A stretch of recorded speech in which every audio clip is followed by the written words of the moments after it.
Good evening, everyone. Oh, I think I'm taller than my writers. Okay, hold on one moment. Good morning. Good morning, afternoon, and evening, all of the above. Hi, everyone. I'm Debra Pasquerette. Thank you so much for coming out tonight.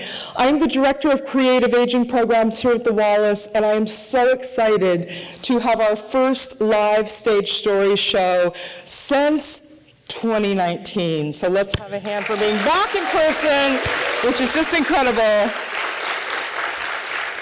So you're going to see writers tonight that have been in classes since 2019. So we've had a variety of classes, both on Zoom and in person over the last few years. And this is the first group of live performers for our first event tonight, and there will be more to come as we go on in the season of the Wallis. So please I look forward to seeing you at another live event, and also, I'm sure, some of you reading in the live event as well. Before we go any further, I would love if anyone has ever taken any of the creative aging classes here at the Wallis, Stage Stories or Beyond Words, would you guys just stand up right now? Is there anyone in the audience? Yes! Let's give a hand. Wonderful. Thank you for being here. And some of you, I'm sure we will be hearing from you in December at our next show. So tonight we have some fiction, we have some personal narrative, and we have a sprinkling of poetry, all delivered to you from incredible writers who have an incredibly diverse background of experiences and can't wait to share their stories with you. So before we get to that, I want to tell you that at the end of the performance, we are going to have a reception up on the Promenade Terrace, which is up on the main level, and it's complimentary sparkling water and wine and everything, so please come up and join the cast afterwards. They will be just grabbing their stuff and coming out there to join you, so I look forward to seeing you all there at the end. So now I ask that you sit back, take a deep breath in, and go with these writers on the journey they're going to take you, and leave all the stuff in the world for just an hour. Have a great show. Thank you. Oh, I got so excited. And I would like to introduce our first writer for the evening, Katsy.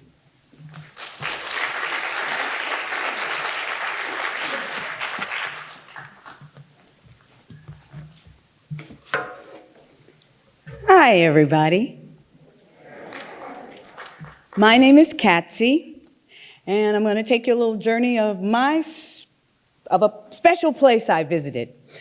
This story is called Night Patrol.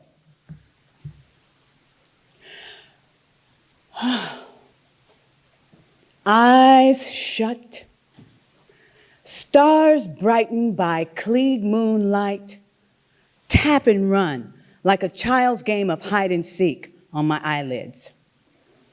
I breathe deeply, silently, deliciously. My inhalations deliver a buffet of swirling scent and taste on the back of my tongue. Dust, dung, pomegranate? The scent of skins after a workout, not unpleasant. My uvula snags the scent of onions.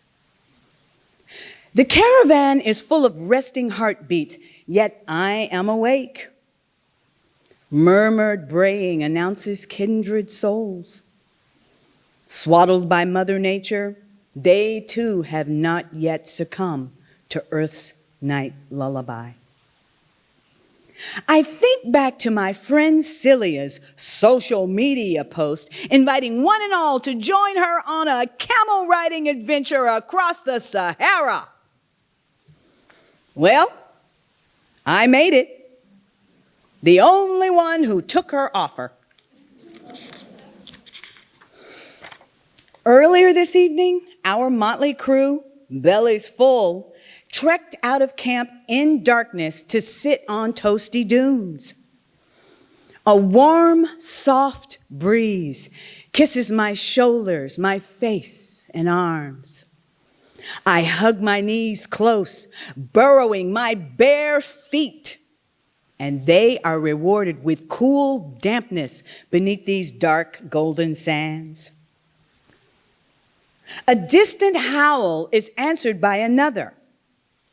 Camels talk and stop just as quickly by a low, audible command. My nose registers familiar scents. Breathing in, my taste buds lick the scent of fried potatoes with onions in a sizzling cast iron skillet. Inhale. Oh, do not start with me. I've never slept in the open under a night sky ceiling. Men wrapped in yards of beautiful floating cerulean patrol. I try to relax into sleep, but my eyes peek skyward and I am awestruck by the octopus ink blackness. I want to reach out and touch the luscious velvet texture, littered with diamonds spotlighted by an amorous moon. My breath catches as an orchestra of snoring battles around. Lucky them. Zipped in my bag, prone, I gaze dreamily, a half a world away from home.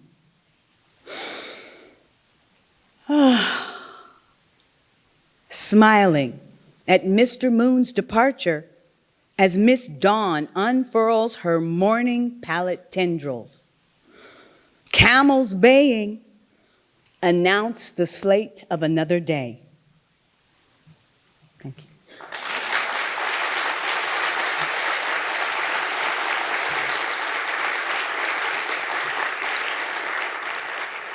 And now, I would like to introduce the next reader, writer, Lucinda.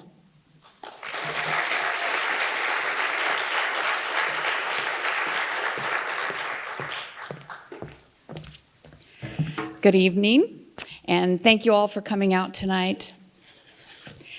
My name is Lucinda Papilla, and I'm going to read with my glasses on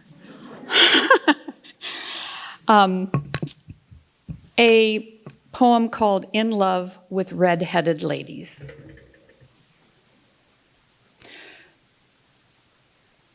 Blue-white, yellow-white, appearing magically at the end of a slender stick. Enticing little boys, sometimes girls, to sneak a strike or two. My baby brother Willie loved his red-headed ladies.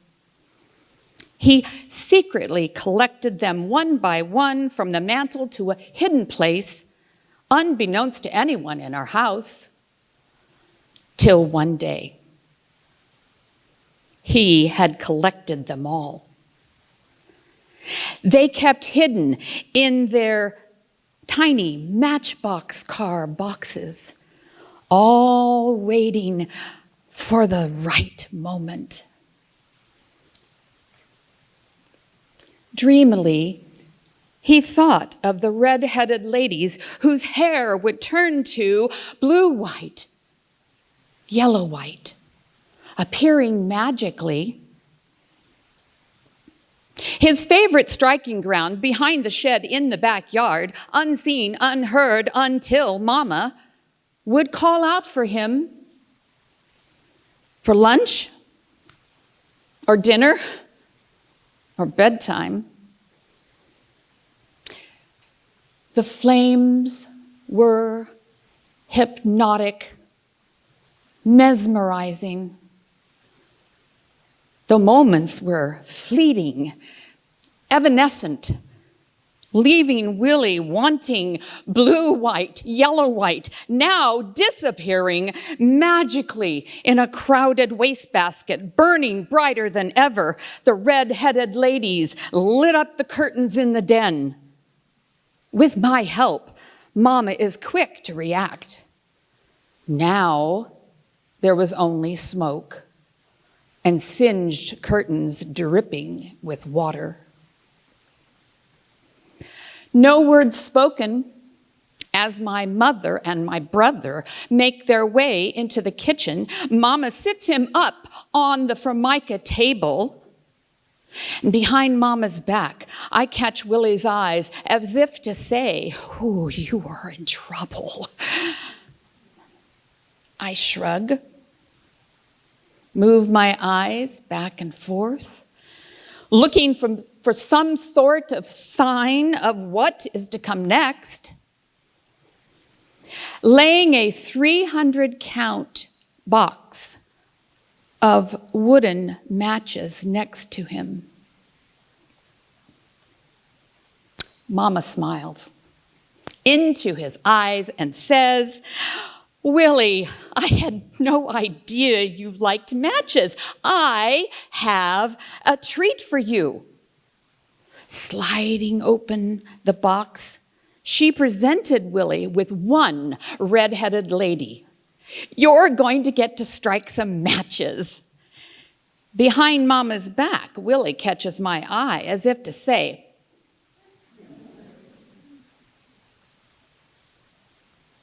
"Blue-white, yellow-white," appearing magically. "Oh, can I do another one?" Here comes another one, and another, and another, and another, and another, and another, and another. A 50-some pile of dead red-headed ladies lay exhausted in an ashtray. "Thank you, Mama. That was so much fun, but I'm done." "Oh, honey, we're not done. We've barely begun."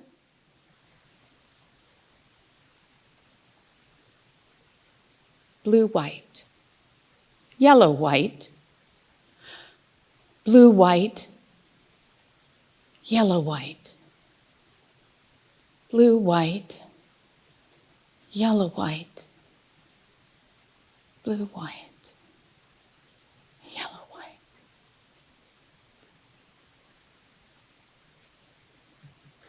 Thank you.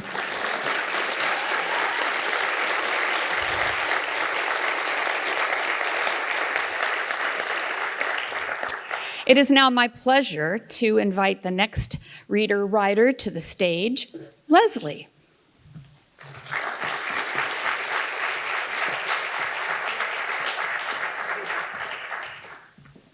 Thank you, Lucinda.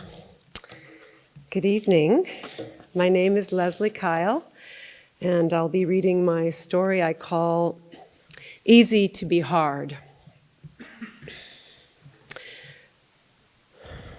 Brenda told me that if a boy liked you, his penis would get hard and stand straight up. What? That is not true. How is that even possible? Then I saw Steve Cook's boner when I was on the teeter-totter with him. I was in the down position. Is that the teeter or the totter? Steve was high above me in the up position, and there it was, shooting out of his flimsy jersey gym trunks on the inside of his thigh. I caught a glimpse, well, more than a glimpse, an indelibly imprinted anamorphic shot of his stiffy, Woody, Picker, Pocket Rocket, purple helmeted warrior of love. Scary. Teeter-totter over. My sister, Brenda, is 3 years older than me and precocious. Anytime Brenda learned a morsel of adult information, she felt compelled to fill me in on said wisdom. Next on Brenda's agenda, educate me on blowjobs. I was maybe 11 years old, time to get with the program. What? No, for reals? That is so gross. Oh, you think it's gross now, but you won't later. No, I don't think so. Gross forever. Throbbing gristle, chubby, one-eyed trouser trout sporting a Jehovah's stiffness.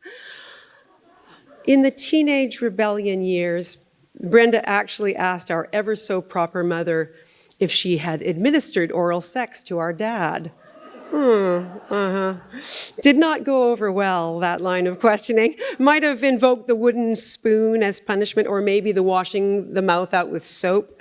Irish Spring, manly, yes, but I like it too. If you came of age in the 1970s, you really were part of the 1960s culture. It took a while for hipness to travel the distance to suburbia. Hippies were really cool back in the day. I mean, really. Brenda would flash a peace sign in every group photo. I have zillions of badly taken family snapshots. Whatever Brenda did, I did. There we were, mini Janis Joplins, oblivious for the most part to what the actual meaning of the two-fingered salute. Our dad was not fond of hippies. I cried when he made me turn off our black and white television set when Janis played live on Ed Sullivan. Dad said, "You're too soft, too sensitive," as he flicked an errant tear from his eye in the flame of recognition of himself. I began applying a thick, tough outer coating to myself, like the cottage cheese ceilings of the era. Long hairs, dropouts, free spirits, flower children. The one-fingered salute was what they got from Dad. When a relative died from heart failure, I learned the term hardening of the arteries. Yes, Brenda continued to be the self-appointed life coach for me. Hardening of anything inside the body did not have a healthy ring to it. Now we know so much about plaque and cholesterol. Back then it was steak cooked in butter, eggs cooked in butter, butter cooked in butter. Note to self, note to self. Hard on inside, bad. Hard on outside, good. Thank you. Thank you. Thank you. And now, please warmly welcome our next writer, Gail.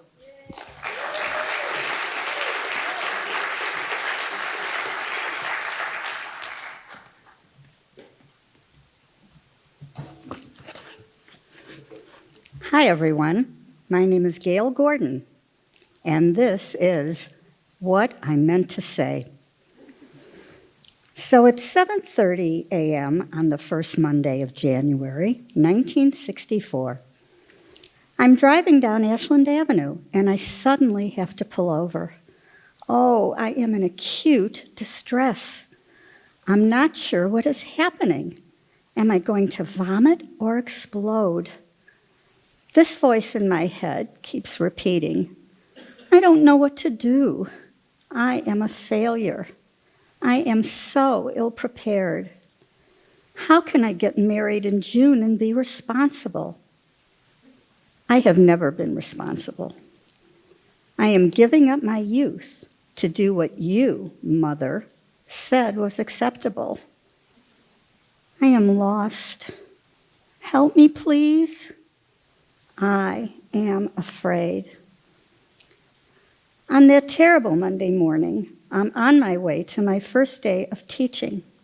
My assignment, a third grade class at the Jenner School in the middle of the Cabrini Green housing projects. It deserved its bad rap. I am barely 21, naive, sheltered, idealistic, and totally unprepared for what awaits me. When I arrive, I'm shown to my classroom and unceremoniously dumped. The message is clear. Figure it out for yourself, kid. The students do not listen to me. They run in and around the cloakroom doors and out into the hallway. Oh, and by the way, none of these third graders can read.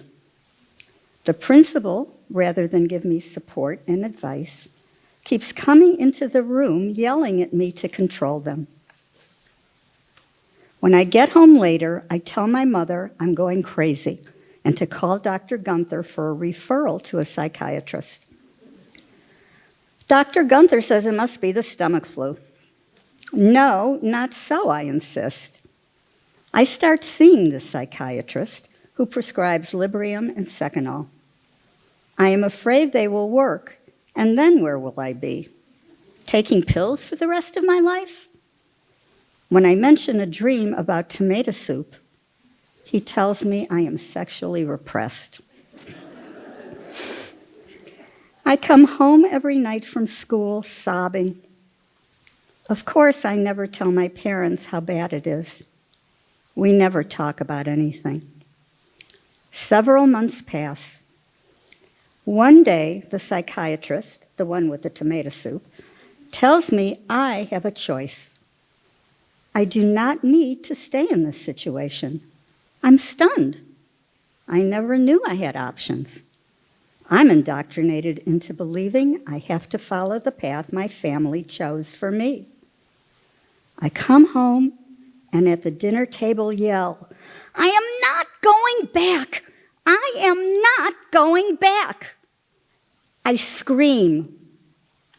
I do not know any other way to be heard. Thank you.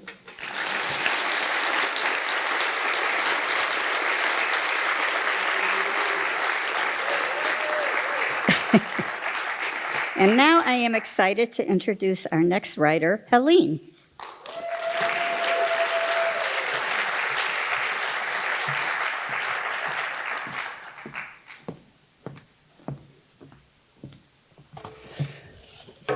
Hello, everyone.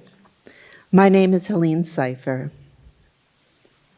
Pretty sparkly things. It started small, a bit of silver candy wrapper peeking from beneath a fallen twig in a gully, a crystal bead lost from a scattered strand in a cheesecake factory bathroom, a tiny sparkly pink star sitting forlornly atop a post-Halloween party trash pile.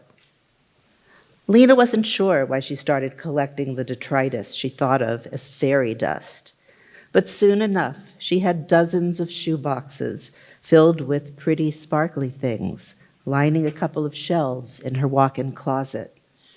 A bit of shattered glass, rescued from the intersection near her home, caught in a sunbeam. The tiniest bit of purple glitter stuck to a ladybug spotted back. 3 gold links from a broken chain near the vending machine at work. Each pretty, sparkly thing in each plain shoebox had a story, and Lena found that their company was more rewarding than that of her best friends from college, or from the knitting club, or from the office. When Nick got a raise, even though she did most of the work, and her office pals clucked their tongues but gave each other sad, knowing looks, Lena visited her little treasures.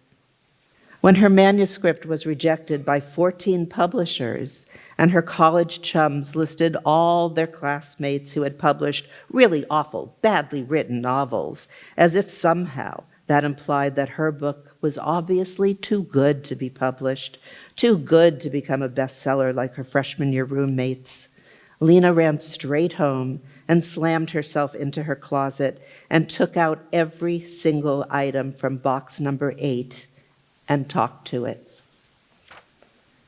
When her 57th hookup ended, as they always did, with a promise and then silence, she emptied boxes numbered 11 through 32 into her lap and let each pretty sparkly thing sift through her fingers while tears ravaged her mascara.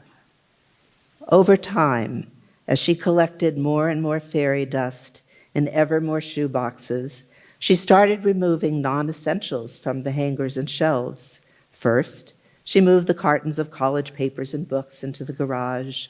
When even more space was needed, she stored all her shoes under her bed. Then she installed hooks on her doors and hung her tops and jackets there. She bought plastic under the bed bins at the Container Store and crammed her dresses, skirts, and pants into them. Now her closet was completely free for her precious shoeboxes of pretty, sparkly things. Lena began bringing her dinner into the closet so she could survey her treasures while she ate. Some of her single friends ate their dinners alone in front of their TVs, but Lena felt empty in front of the television. She felt fulfilled on the floor of her closet, surrounded by her pretty, sparkly things. By the time she retired, sometime after her 93rd hookup and 63rd manuscript rejection, there wasn't even room to sit in her closet anymore. She stood, supported by the towers of boxes around her. 3 days after the earthquake, firefighters picking through the rubble found her at the bottom of her closet, covered in the contents of 100 upturned shoe boxes, bits of glitter in her eyelashes, specks of mica, glass, tinfoil balls, gold and silver trinkets, and sparkly grains of sand covering her like a blanket. Thank you.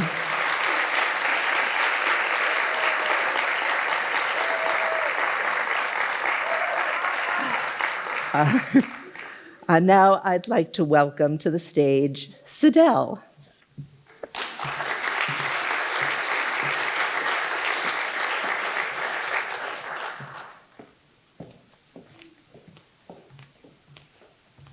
Hello. This is called Michael. I parked my car, flipped down the visor mirror, and made peace with the older version of myself. Deep breath, and then I grabbed my phone.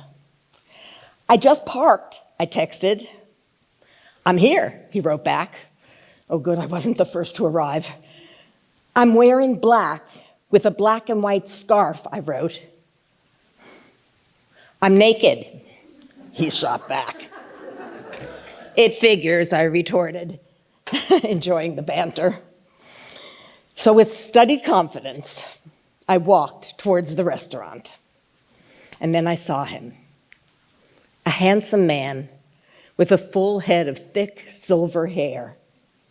He waved, so I joined him at the outdoor table and took off my mask. Hi, I'm Sidel. He smiled. I'm Michael. You look just like your picture. Very pretty. I started to relax. We talked about our careers. He was interested when I told him I was a theater professor. Who's your favorite playwright, he asked. Ibsen, I replied without hesitation. I read an Ibsen play in college, he said. A woman named Mrs. Alving with syphilis? Does that sound familiar? Of course, I answered. But for the life of me, I could not remember the name of the play. He was in the restaurant business and let me in on the best place for eggplant parmesan. I love eggplant, I gushed. Oh, good, I'll have to take you there. A bottle of wine later, he returned me to my car. I drove to the ticket booth and got out my wallet to pay. The attendant grinned. The gentleman behind you already paid. Wow, nice touch, Michael. The next day, I searched like mad for the name of that Ibsen play. Ghosts, of course. Oh well, I thought, good excuse for a text. I remembered the name of that Ibsen play I texted. It's been bugging me. He answered immediately. I'm getting under your skin. That's a good sign for a new relationship. Still want to go for that eggplant parmesan?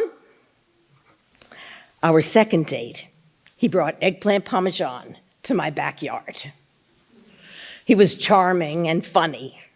His eyes lit up when he spoke, and when he smiled, his face seemed to glow. I fell immediately under his spell. As the days and weeks passed, we became inseparable. We threw Yiddish expressions at each other, sang songs from old Broadway plays, lit candles every single night, and danced down the aisle of the neighborhood Ralph's. We had the vacation of a lifetime in Zihuatanejo, with dinner under the stars, 3 feet from the edge of the ocean. and we held hands.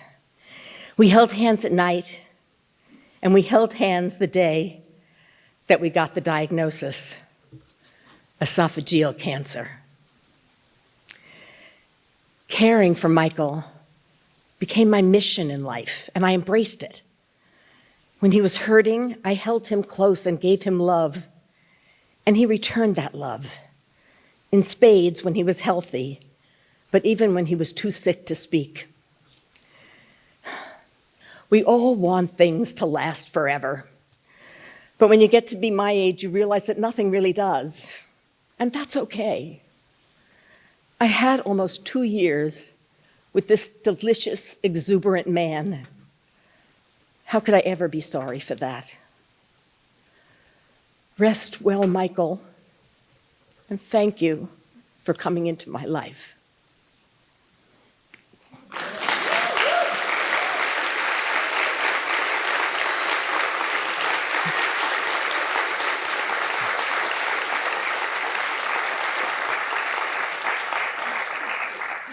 And now I'm happy to introduce Jim.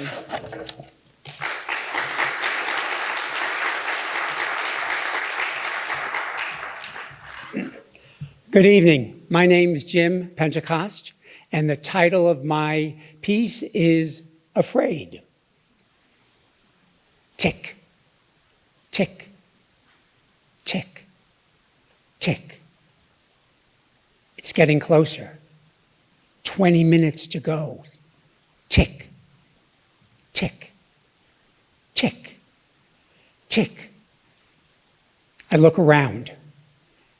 Everything's ready to go, except me.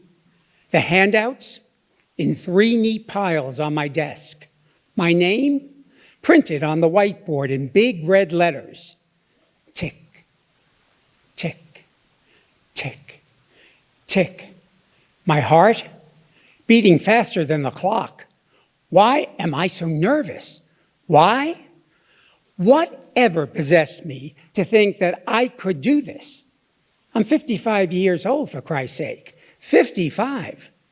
And yet, after having spent 35 years in the business we call show, from Broadway to Disney, I decided to try what I had set out to do when I graduated from Michigan State University in 1972 with a secondary teaching certificate in history and drama, which I never used. Tick, tick, tick, tick. Oh my God. In 7 minutes, the classroom will fill up with 30 teenagers trying to figure out exactly who this big, burly white man is, as I try to figure out how to relate to a campus full of students who are mostly Latino and Afro-American.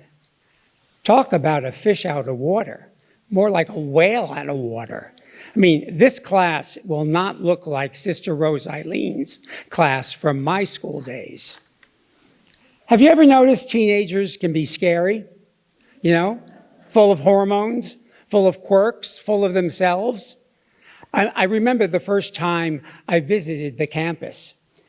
It's at lunchtime, and as I walk across the quad, I'm somewhat afraid, even intimidated. These kids are like bundles of energy. I mean, are they staring at me? Or it is just my overactive imagination? I've always loved working with kids, and I've ran many workshops over the years, but this is a brand new experience. The thought of having to face them every single day and create lessons that are interesting and fun scares the crap out of me. Will I be able to break through and make a difference in their lives? I have a feeling that they're going to make a difference in my life. The clock gets closer to the opening bell. My anxiety is growing. Tick, tick, tick, tick. I mean, it's like the adrenaline rush of an opening night, getting ready for my new role as Mr. Drama Teacher. Hello, Mr. Chips. I look around. Ring, ring. The bell goes off. I walk to the door. I take a deep breath. Ready? Ready.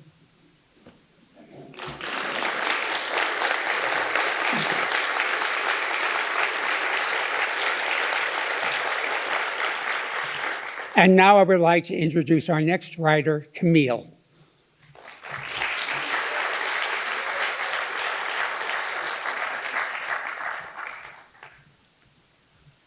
I'm Camille Gayon, and I'll be reading Mrs. Toad's Wild Ride. I don't remember jack shit about those 8 days from March 30th to April 6th in 2009. I don't remember how I came to be in a room I'd never seen, the method of being transported there, being drugged or put in restraints. I don't remember the loud steam train-like hissing noise of the dialysis machine that I was hooked up to, having a feeding tube inserted, or the ambulance ride that my then 18-year-old daughter Justine accompanied me to on the hospital. I don't remember the ER doctor telling my daughter that I was suffering from multiple organ failure and that even with the urgent surgery he needed consent for, that I would most likely never see the light of day. I don't remember my daughter giving consent and telling me to fight like hell as she gripped my hand. I don't remember that I had a heart attack on the operating table, died at the age of 56, and was resuscitated. I don't remember where my two favorite irreplaceable white robes got lost during this saga, especially the one that I jacked from the Beverly Hills Hotel in the 70s. But I do remember when the silver lining moment struck me as I looked out the windows and saw the Hollywood sign. It coaxed out the memory I had of my birthing suite here when my incredible, strong, solid, step-up-to-the-plate daughter was born. She just gave me the same gift I gave her, the gift of life. It hit me then what a wild ride I was on. My daughter and I always likened her growing up with this fly-by-the-seat-of-her-pants single mother to being on Mrs. Toad's Wild Ride. These I Love Lucy-worthy moments that shaped her varied from the times I employed such unorthodox methods, such as rigging the trunk of my Jeep to stay open, with our bicycle wheels dangling out the back, and us gripping the front wheels and tangling our hair in the process. With the success of the open trunk door bike transport, I also repeated this recipe for possible disaster when driving with our surfboards and the annual 8-foot Christmas trees. But the wildest of all of our Mrs. Toad wild rides was this one, when I ended up in the hospital with multiple organ failure due to chemotherapy-induced colitis. The roles reversed, and my daughter employed exquisite Mademoiselle Toad's wild ride techniques as she figuratively strapped me on her back and took me to doctors' offices, hospitals, facing steep uphill battles, and persevered until she got them to run the right test to convince them that something was indeed seriously wrong. I never thought there would be anything to rival the joyous day that I gave birth to my daughter, and she was literally my Christmas gift. But getting this gift of life from her equals it. Little copycat, I love you.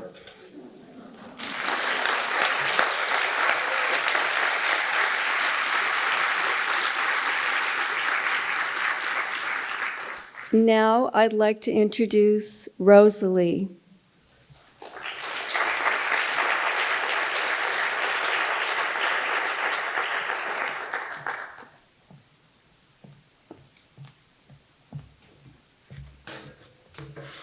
Hello, everyone. My name's Rosalie Blum, and this is Musings on Leftovers. They leave us one by one. Grandparents, parents, aunts, uncles, devoted friends, acquaintances, our beloved animals, and even our children. They leave not in chronological order, but in their own way, easily, painfully, accidentally, gently, violently, and peacefully. We are left with our grief, our sadness, our tears, our despair, our hopelessness, our regret, and at times, our relief. We are also left with our physical leftovers. Documents, yearbooks, honors, pictures, clothes, all memories that make up a lifetime. Oh, stuff to be sure, but also a legacy of who they were. Separating and choosing what to preserve to capture the essence of a person is a daunting task. There are those who saved every single little note they ever received. Others who only leave behind their birth and death certificates. Where, how, and what to hold on to presents a myriad of questions. So to document those closest to me, I started to make loose-leaf scrapbooks of the leftovers. In principle, a fairly straightforward activity. But many memories came bombarding in, both joyful and sad. Tears flowed, as well as peals of laughter. Oh, many hours were spent reading letters from long ago, conjuring up precious moments. But it's a project that can only be done in small doses. At times, it can be agonizingly slow and painfully raw. My daughter Kimberly's achievements can at the same time bring a smile to my lips and a laceration to my heart. The importance of what she kept and cherished, her favorite stuffed animal, along with her childhood quilt. Oh, it must be kept. So I make a separate box of Kimmy's treasures, in addition to the scrapbook. Contemplating almost a lifetime with my husband, it is sprinkled with every emotion on the spectrum, from love to despair. As a man of many interests and professions, several scrapbooks are involved, and perhaps a trunk will be needed. Ah, but does his old bathrobe still have his scent? My mother's eyeglasses, truly thick, with old-fashioned frames, remind me where my love of learning and reading comes from. Then I find the collars and leashes of the many dogs I've owned. The unconditional love they gave me is still a comfort. Oh, I miss my loved ones dearly. But on my journey with the leftovers, I'm grateful for the time I had with them, having loved and been loved by them. The gratitude helps heal the losses. And now I'm happy to introduce Ashton.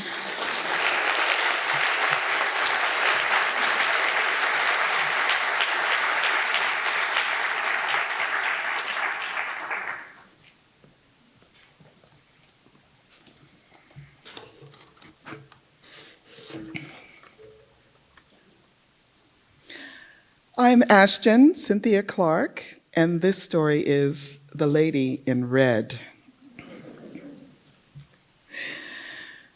2019 was full of those gray days when Depression threatened to crush my skull between its filthy hands. I rolled out of bed like a corpse being unfurled from a dirty length of carpeting. But it was concert day, and I'd already splurged $25 on a ticket. So I pulled on my personal Depression-era uniform of black pants and whatever blouse. Just between us, I didn't have a lot of choices. You see, I was fast approaching that 90-day mark at the dry cleaners where they throw your stuff out on the street if you don't come and pay for it. So I pulled off one of 2 remaining clean blouses from a hanger, plus a matching pashmina. But I looked halfway decent. Mommy, you always did say red was my color. So here I am at the fabulous World Stage Performance Center in Leimert Park. I'm way early, so the stage is still pretty bare. There's a drum kit in the background and the violin propped up in the court. Oh my gosh, she just walked by me. Oh, she is so beautiful and so alive. I'm loving the shaved edges she's sporting these days with a single long twisted braid down the middle and a solo earring dangling on the side that will not shortly be cradling her violin. God, can I work up my nerve enough to just say hello? Miss Briggs, do you mind if I say hello? I realize now that your body of work is so much more expansive than the concerts you did with Yanni, but my mom and I watched you on PBS back in 1994, and it's such a special memory of mine. By the way, I love your single earring. She thanked me, she smiled, and then she shared that those concerts were a special time for her, too. Then she asked my name and took my hand. And she's going to be bowing with that hand in 5 minutes. Oh, Mommy, I remember. Wasn't it scandalous the way you and I both oohed and awed over Yanni? That Greek musician and composer with his sparkling white shirt and white pants fluttering in the wind, tossing his long flowing hair.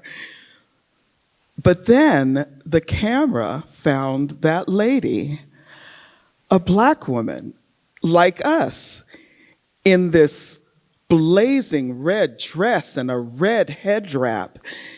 And then our eyes and everyone in the world was focused only on her and her violin and her lightning fast fingers, her dueling duets with the concertmaster and her solos.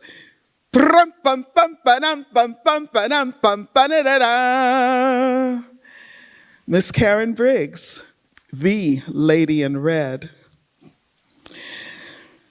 Mommy, it's been over 25 years since you and I saw that concert together. Yanni, live at the Acropolis from Athens, Greece. But the following year, we were crying over you. The lymphoma, it reemerged, aggressive and angry at having been pushed aside in remission for 8 months. About a week after the New Year's, you couldn't stop coughing. And then a few quick days later, you were gone. But the elation of listening to that music with you, it reverberates still so loud and so clear. So I'm grateful for one day at a time, that just for today, I could kick depression to the curb. Just for today, I'm meeting life in full color because we had to be here to meet the lady in red. Uh-oh, the lights are dimming. She's coming to the stage. Mommy, get ready. Thank you.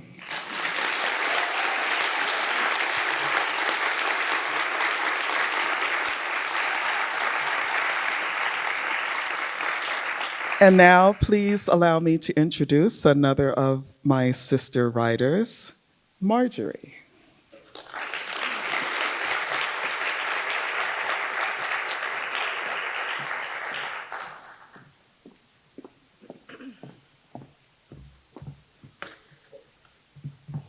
Good evening. My name is Marjorie Lee, and I would like to share my story with you entitled Egg Salad.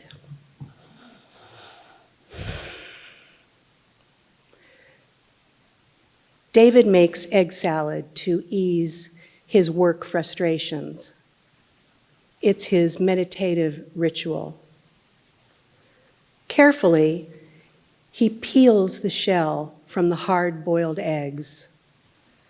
An egg slicer cuts through the golden yolk. Chopped eggs sit in the bowl, awaiting seasonings.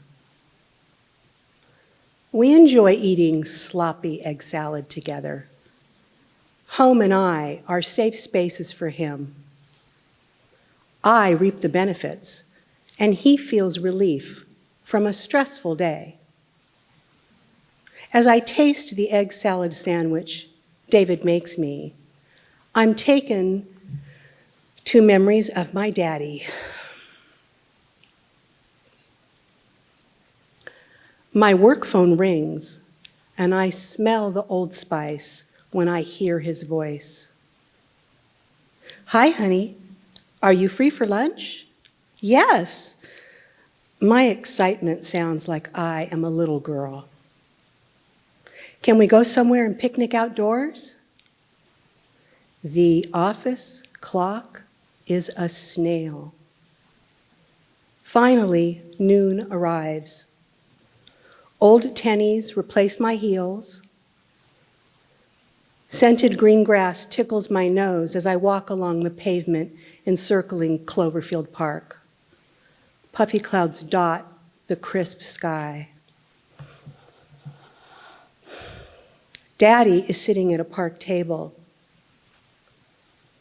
His long-sleeve maroon shirt make his hazel eyes pop.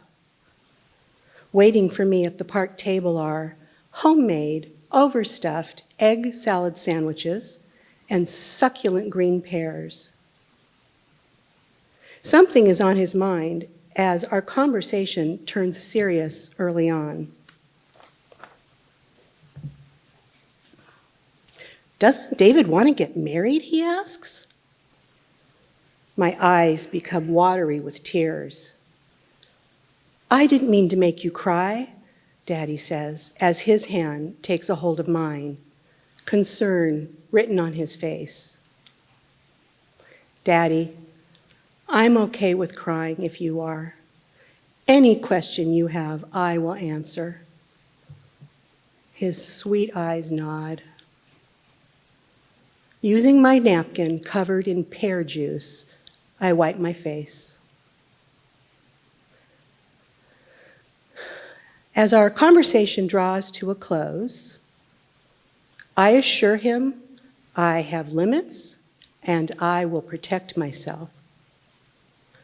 Relief spreads across his face, knowing I will make good choices. The timing of that conversation is something I've wondered about many times over the years. I hope it gave him peace of mind. Daddy's heart gave out within the week, and I never saw him again.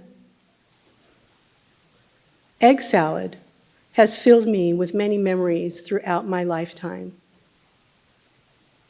I know Daddy would have appreciated David's gooey version.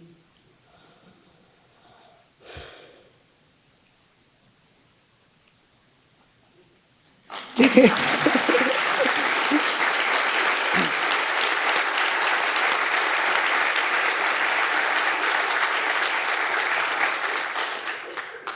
you. It is now my pleasure to welcome to the stage our next writer, Laura.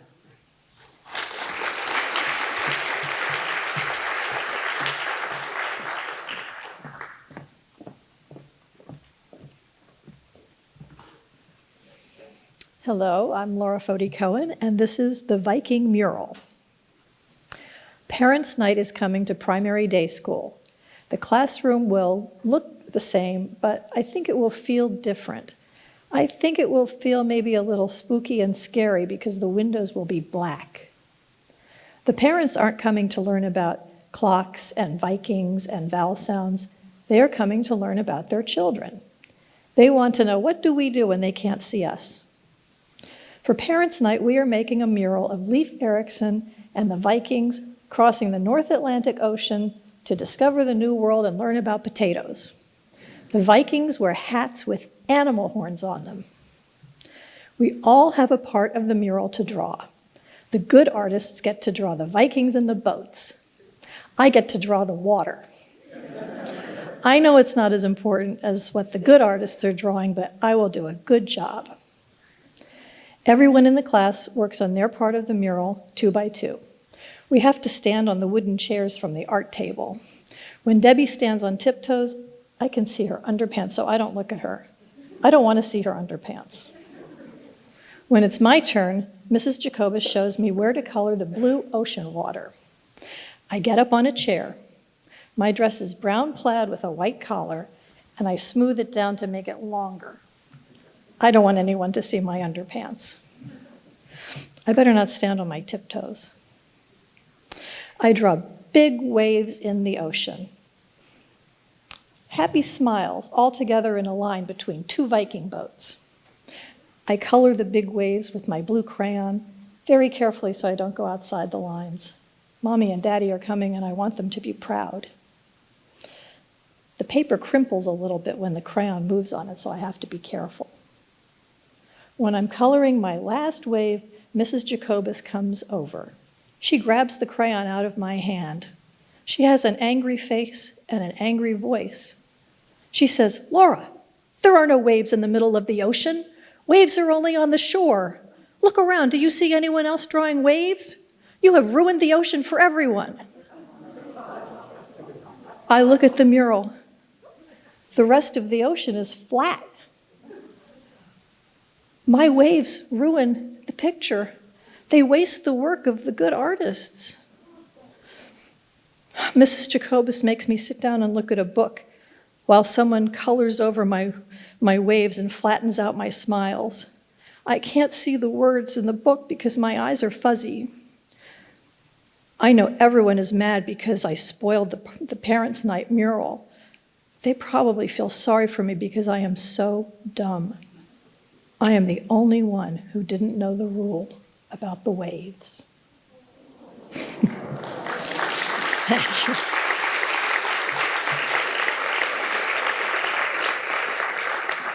Thank you. And now please give a warm welcome to Cheryl.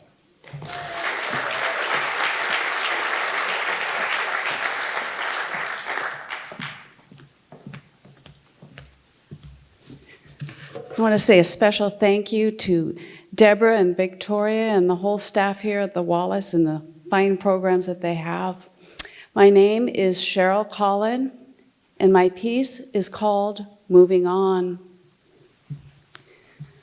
I came home from school to see a trailer hitched behind our car. All the doors open wide, the back seat leg space filled in with blankets to make a large bed. I looked down at the books in my arms, dog-eared favorites my teacher had lent to me. I asked Mom if I could run back to the school quick just to return the books, but she shook her head and said we needed to hurry. I was angry with my stepfather, David, who kept us constantly moving from place to place. I tried to steer clear of his bossy finger as I loaded boxes into the trailer. It took 2.5 days to drive from Baldwin Park, California to Little Rock, Arkansas, sleeping in parking lots along the way. David traded handles on his CB radio. Near Albuquerque, he made friends with a new trucker friend who offered to give my 5-year-old sister and me a ride.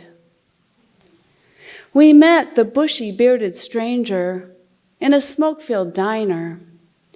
Debbie refused to go, but I was encouraged by David's smiles. For once, he acted as though he liked me, said I was a brave 7-year-old. So I rode along, pulling the handle of the booming truck horn, which got David and the trucker hooting back and forth over the CB. After, I felt weak-kneed and said I wanted to go back to my family. I was a little relieved that he radioed David right away. When we got to Arkansas, I was surprised that David's mother was such a tiny woman. She'd raised 11 kids. In the mornings, my sister, brother, and I were sent outside to explore her 20 acres. Debbie and Chris played catch one day with a red vegetable we'd never seen before. My brother screaming when he rubbed his eyes, and then screaming even louder when Mom rinsed them with the hose. We learned to avoid hot peppers. I fell asleep near an anthill one day and woke to find my scalp burning with angry red ants. I ran like a frenzied pinball, yelling for my mother. For me, that cool hose was a sweet relief. David slumped on the couch all day, turning into his mean old self again. He and Mom started to fight as usual about him going to the bar every night and still not having a job. Soon his oldest brother came by and told him it was time for us to move on. The next morning, David and my mother piled our things out in the field. I didn't understand what was happening until David brought out a can of gas and poured it on our clothes and books, on picture frames, a box that I knew held my toys. Mom said we didn't have money left for another trailer. She stood beside David's mother. Both of them looked like ghosts. David lit a match. I tried to be brave as I watched those flames lick at our boxes, kindling that fire's appetite. The heat burned against my face as that fire roared up to devour those things that were no longer ours. I closed my eyes and tried to imagine where we might go next.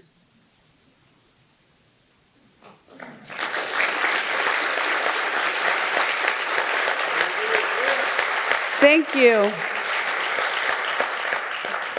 And now it is my pleasure to introduce the penultimate reader, Ruth.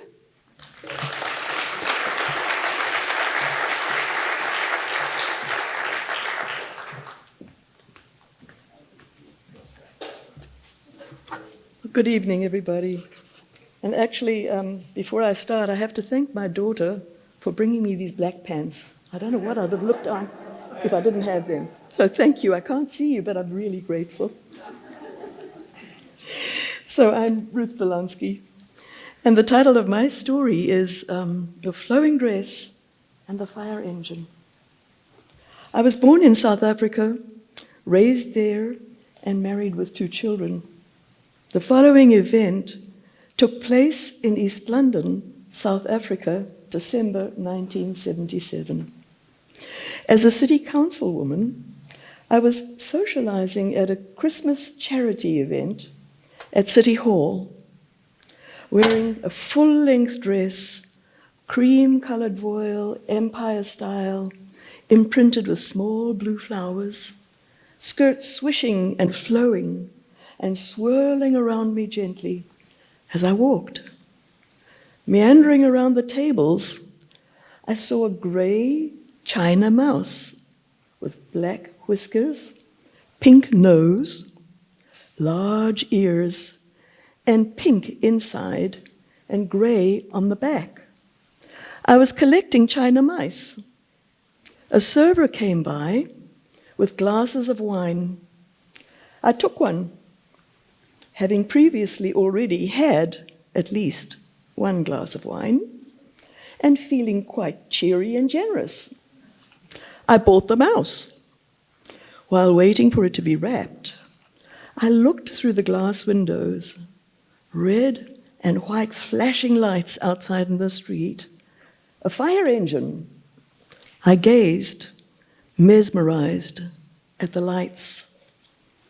The chief of the fire department ambled over to me, upright, his crisp black uniform. It seemed he had had a few glasses himself. After chatting for a few minutes, he asked if I would like to drive the fire engine. Was he flirting with me? Laughing, almost choking, I nearly dropped my wine glass. "You must be joking," I responded. "No," he said. "You only have to say the word, and you can drive it." "What?" "But my car?" I asked, fully drawn into the possibility of driving a fire engine. Imagining myself driving that massive machine. "Our driver will drive it home for you," he said. It was one thing to let my imagination run wild, but quite another to actuate the reality. "No, not possible. What about the wine?" And yet, handing the chief my car keys, I walked outside in my swishing, flowing gown, approaching the huge engine. Second thoughts. Throwing them to the wind, heart pounding, I was lifted up into the cab. The fire chief climbed into the seat next to me. "Oh, God, it's a stick shift." Feet barely reaching the gas pedal, let alone the brake. My damn swishing, flowing dress getting in the way of the handbrake as I wrestled with the seat belt. While 2 firemen desperately clung to the back, I jolted the huge engine into first, and then into drive, struggling to keep my feet on the pedals. These were not made for short women. Holy shit! Stop signs everywhere. Traffic terrified of me. Stretching my feet to the pedals, I braked. Shifted gears, jolting forward again. Miraculously, the courageous fireman hung on as I lurched forward, heading home. Flashing lights, siren wailing as we rolled along our winding street. People appearing from their homes in pajamas. Where was the fire? The 25-minute drive felt like an eternity. Maneuvering the huge truck up our long driveway, trembling, I opened the cab door sliding down into the arms of one of the very courageous firemen. Politely, they wished me good night. The fire chief, less willing to leave, saw me to the door. I forgot my mouse in the fire truck. Thank you.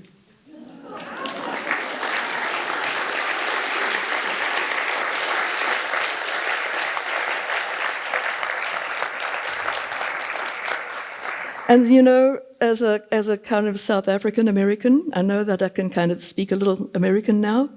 I'd like to bring on the closer. I've learned that from my husband, that the closer is the person who pitches the ball at the end of the Dodgers game. So I'd like to bring on Frank, who will be our amazing closer this evening. Thank you very much.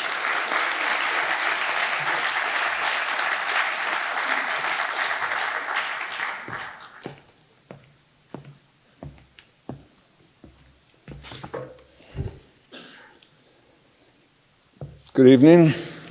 My name is Frank Papia, and the piece I'll be reading is titled Ralphie.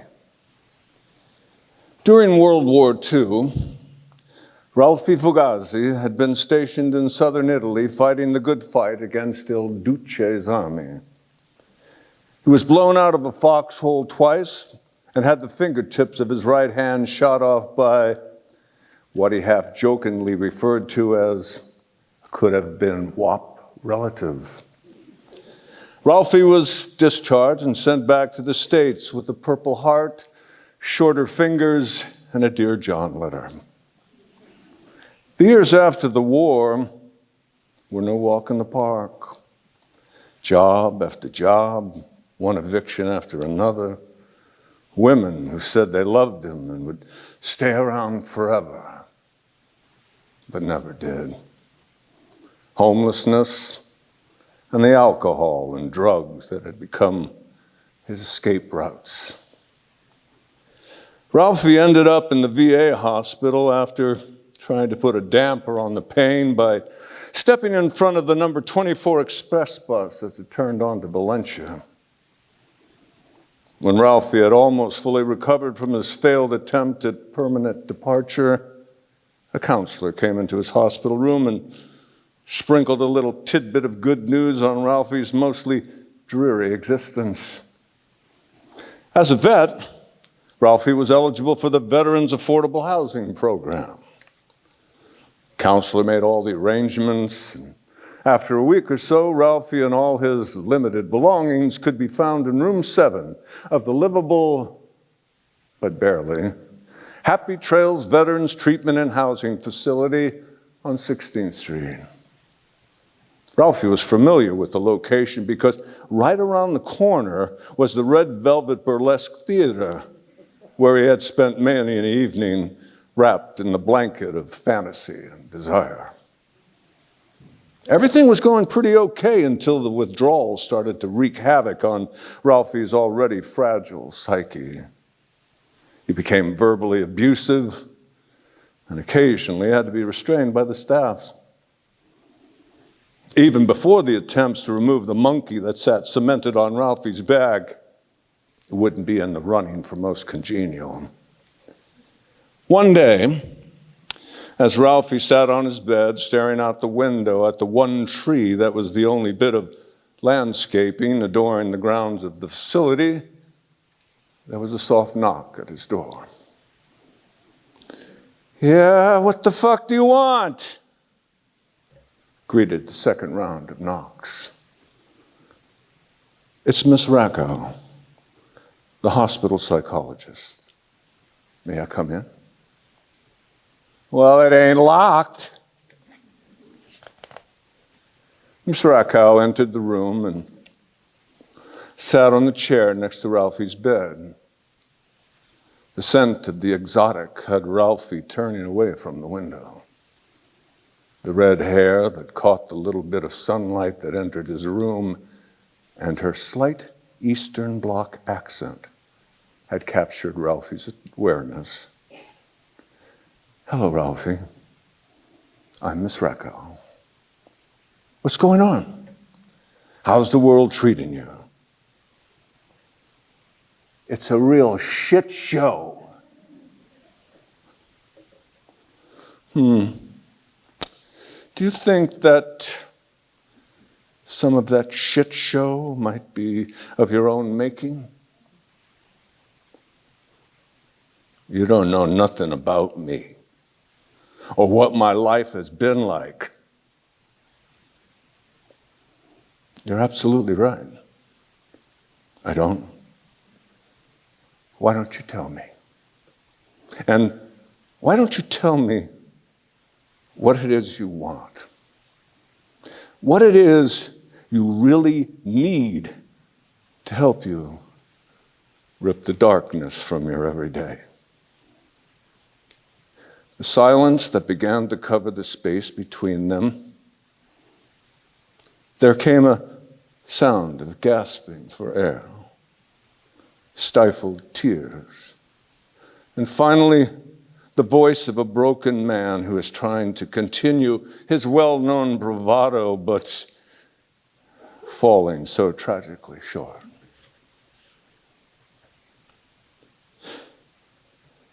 I need you to leave me the fuck alone. Ralphie quickly looked down, avoiding any eye contact with Miss Rakow. He was hoping his confession of vulnerability had gone unnoticed. Miss Rakow delicately leaned into Ralphie's personal space, placed her hand on his shoulder, and whispered, "It's okay, Ralphie. It's okay." Ralphie looked up to see much more than just her beauty. For the first time in a long, long time, he saw hope. Miss Rakow, you know that bit about leaving me the fuck alone? Well, what I really meant to say was, will you help me? Please.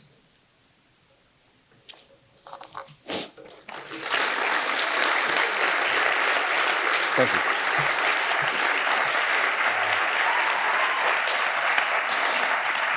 Thank you.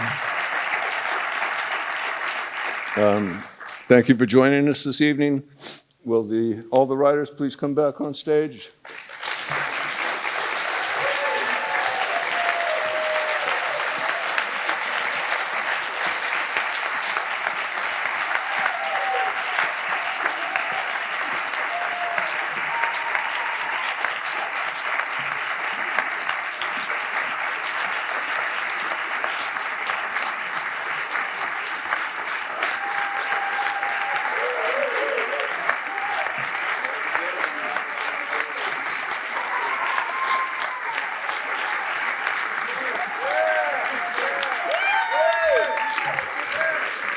Thank you, everyone. Thank you so much. How incredible were these pieces? Beautiful. Thank you so much. I am so proud of everyone. I can remember as I sat listening tonight, I remember the first time I heard each of these stories when they were just like, oh, this is from a little prompt in a class. And it turned into this. And so I'm just really proud and very grateful that I get a job, that I get to come to a theater and listen to people write stories and then get to hear them read them. How great is that? So thank you for being a part of that. So I want to invite all of you to come up to the not the sculpture garden, the Promenade Terrace, which is upstairs. The cast is going to go grab their stuff and they will meet you out there. And please come up and have something to drink, whatever you'd like, coffee, tea, sparkling water, or wine. And thank you once again for being here. Oh, wait, before you go anywhere, I want to thank Victoria Kemsley, who teaches one of our classes. and Charlene Molina, who is our education assistant. And I also would love to thank our incredible production team here at the Wallis who made it all happen for us. Thank you.